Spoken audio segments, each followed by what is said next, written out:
Сәлеметсіңдер ме балалар? Бүгінгі біздің сабағымыздың тақырыбы химиялық тепе-теңдіктің ығысу жағдайлары.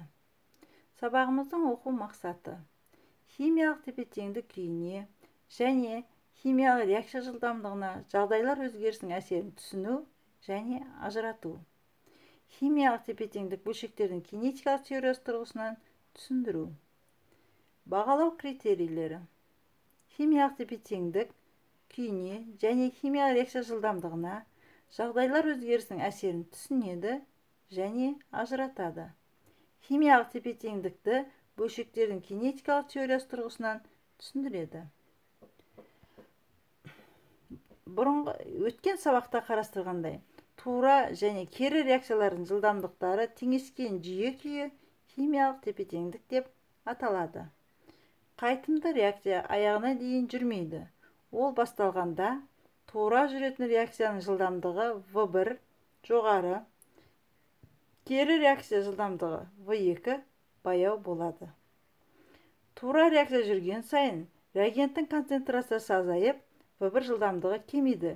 Керісінше, реакциядан кейін пайда болған өнімнің концентрациясы артып, V2 күшейеді. Осылайша біраз уақыт өткеннен кейін біртіндеп екі реакция жылдамдығы теңеседі. Яғни V1 мен V2 тең болады.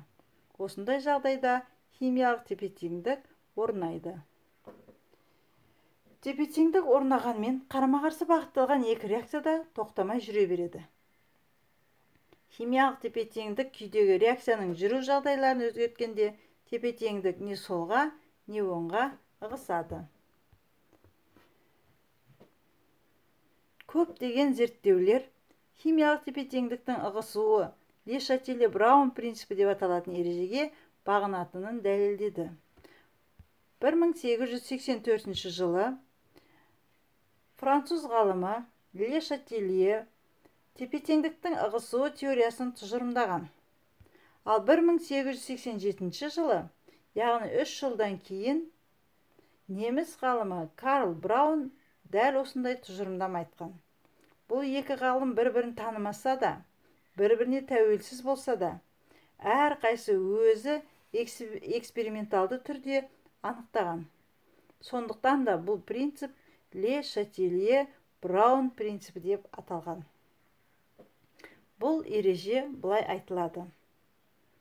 Химиялық тепе-теңдіктегі реакцияның жүру жағдайларын, яғни температураны, қысымды, концентрацияны өзгертетін болса, тепе-теңдік сол сыртқы әсерді әсер ететін бағытқа қарай ығысады.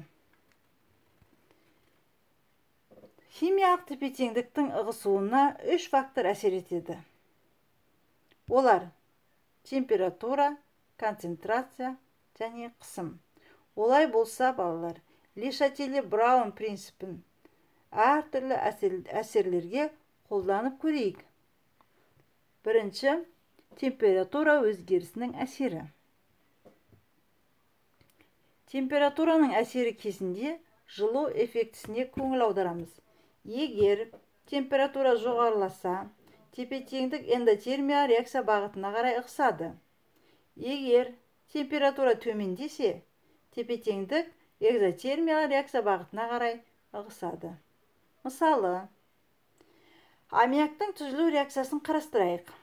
Мұнда, егер температураны жоғарылатсақ, тепе-теңдік кері реакция бағытына, яғни солға қарай эндотермиялық реакция бағытына қарай ығысады. Тағы бір мысал, эквивалентті көміртек оксидінің оттегімен әрекеттесуін қарастырсақ, бұл да экзотермиялық реакция болып саналады. Егер температура төмендетсек, тепе-теңдік тура реакция бағытына, яғни оңға қарай, экзотермиялық реакция бағытына қарай ығысады. Келесі, қысым өзгерісінің әсері. Бұл жерде ескеретін жағдай, қысым тек қана газдарға ғана әсер етеді. Егер қысым жоғарыласа, тепе-теңдік газдар көлемінің аз жағына қарай ығысады. Егер қысым төмендесе, тепе-теңдік газдар көлемінің көп жағына қарай ығысады. Мысалы, аммиактың түзілу реакция теңдеуін тағы да қарастырайық. Егер қысымды арттыратын болсақ, тепе-теңдік қалай ығысады? Ол үшін көлемді салыстырайық. Мұнда азот газы 1 көлем және сутегі газы 3 көлем. Яғни реагенттер 4 көлем алып тұр. Ал өнім 2 көлем. Оларды біз газдардың алдындағы коэффициенттерге қарап анықтаймыз.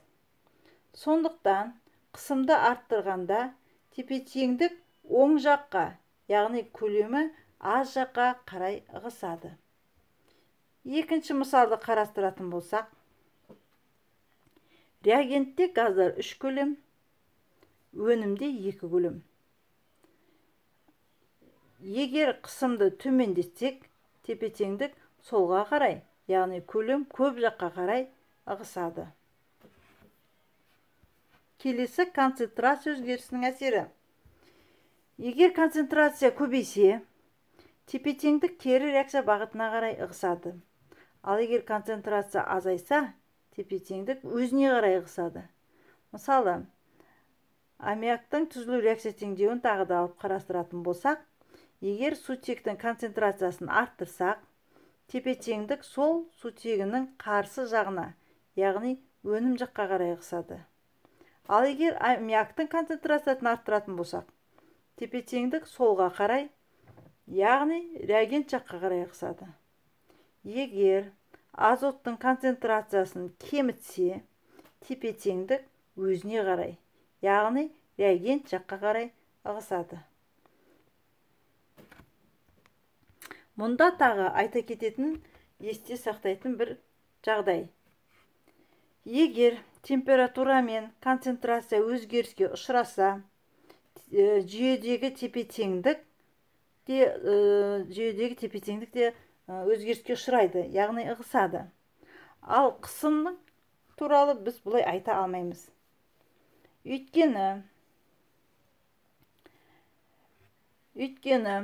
қысым кейбір реакцияларда қысымды көлемге қатысты болғандықтан, газдардың көлемдері әртүрлі болғанда ғана тепе-теңдікке әсер ете алады. Ал егер екі жақта көлемдері бірдей болса, қысымның артуы немесе төмендеуі болмайды. Өйткені көлемдер бірдей. Сондықтан да біз бұл жерде 100%-ның үстін сызып қойғанбыз. Ал енді қорытындылай келе айтатын болсақ, тепе-теңдік жүйеге температураның өзгерісінің әсерін анықтайтын болсақ, біз ең бірінші жылу эффектісіне көңіл аударады екенбіз. Қысымның әсерін анықтайтын болсақ, ең бірінші заттардың агрегаттық күйіне қараймыз. Яғни ол тек қана газдарға ғана әсер етеді қысым. Ол сұйық затқа, қатты заттарға әсер етпейді. Және көлемнің өзгерісіне қараймыз. Енді концентрацияның әсерін қарастыратын болсақ, концентрацияның артқаны мен кемігеніне қарайды екенбіз. Олай болса, балалар, мына тапсырмаларды орындаймыз.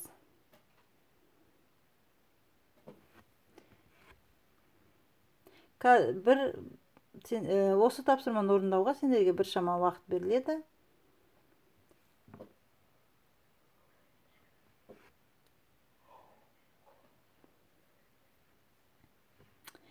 Тапсырмаларды орындап болсақ, балалар, сендер мына өздеріңнің жауаптарыңды мына дұрыс жауаптармен салыстырып, білімдеріңді тексеруге болады. Ендеше бүгінгі сабағымыз аяқталды. Балалар, сау болыңдар.